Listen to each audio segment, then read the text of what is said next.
যতদিন আমাদের কক্সবাজার জেলায় পাবলিক বিশ্ববিদ্যালয় স্থাপন করবেন না, ততদিন পর্যন্ত আমরা আন্দোলন চালিয়ে যাব ইনশাআল্লাহ।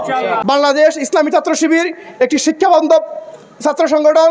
তারা শিক্ষা নিয়ে কাজ করে, তারা সাধারণ শিক্ষার্থীদের নিয়ে কাজ করে, তারা শিক্ষার্থীদের প্রয়োজনে কাজ করে, তারা শিক্ষার্থীদের অধিকার নিয়ে কাজ করে। পর্যটন নগরী কক্সবাজারে পাবলিক বিশ্ববিদ্যালয় স্থাপনের দাবিতে এবার সীমান্ত উপজেলা টেকনাফে মানববন্ধন করেছে টেকনাফ উপজেলা ইসলামী ছাত্র শিবির।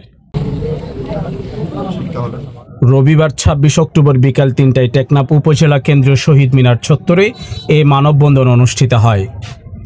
টেকনাফ উপজেলা ইসলামী ছাত্র শিবিরের বাইতুল মাল সম্পাদক আবদুল্লাহ মোহাম্মদ হুবাইবের সঞ্চালনায় এতে বক্তব্য রাখেন বাংলাদেশ ইসলামী ছাত্র শিবিরের টেকনাফ উপজেলা শাখার সভাপতি হাফেজ তারেকুর রহমান, উপজেলা সাহিত্য সম্পাদক রাশেদুল ইসলাম, বাহারছড়া ইউনিয়ন শিবিরের সভাপতি শাহজালাল সুমন সহ প্রমুখ। এ সময় বক্তারা বলেন, প্রাকৃতিক সৌন্দর্যে ভরপুর কক্সবাজার একটি আন্তর্জাতিকভাবে বহুল পরিচিত জেলা হলেও এখন পর্যন্ত এখানে কোনো পাবলিক বিশ্ববিদ্যালয় প্রতিষ্ঠিত হয়নি। অথচ দেশের প্রায় সব জেলা, এমনকি পার্বত্য জেলা বান্দরবনেও একটি বিশ্ববিদ্যালয় স্থাপিত হয়েছে।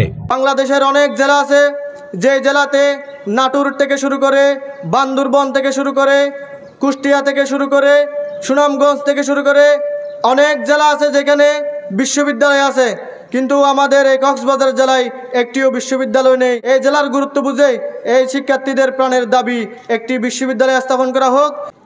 বাংলাদেশের অত্যন্ত প্রত্যন্ত অঞ্চলে সুনামগঞ্জ, বান্দরবন, রাঙামাটি, খাগড়াছড়ি, ময়মনসিংহ এমন অনেক জেলা থেকে আছে পাবলিক বিশ্ববিদ্যালয় আছে, যেখান থেকে সরকার হাজার হাজার কোটি টাকা রাজস্ব পায়। সেই কক্সবাজার জেলায় এখনো পর্যন্ত একটি পাবলিক বিশ্ববিদ্যালয় স্থাপন করতে পারেনি। এতে আর উল্লেখ করা হয়, কক্সবাজারে দেশের চতুর্থ আন্তর্জাতিক বিমানবন্দর, মাতারবাড়ি কয়লা বিদ্যুৎ কেন্দ্র, গভীর সমুদ্র বন্দর, সাবরান ট্যুরিজম পার্ক সহ একাধিক জাতীয় গুরুত্বপূর্ণ প্রকল্প বাস্তবায়নাধীন।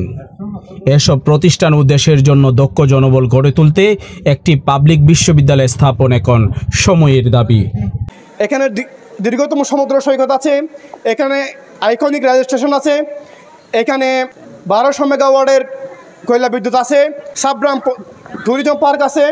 এদের সব উন্নয়ন 2020 সালে কক্সবাজার জেলাকে বাংলাদেশ সরকার ব্যয়বহুল জেলা হিসাবে ঘোষণা করেছে, কিন্তু আমাদের এই কক্সবাজার জেলায় হাজার হাজার মেধাবী শিক্ষার্থীরা পাবলিক বিশ্ববিদ্যালয় না থাকার কারণে এখান থেকে জড়ো যাচ্ছে। সবশেষে বিষয়টি গুরুত্ব সহকারে বিবেচনা করে দ্রুত কার্যকর পদক্ষেপ নেওয়ার জন্য শিক্ষা মন্ত্রণালয়ের প্রতি আহ্বান জানান তারা।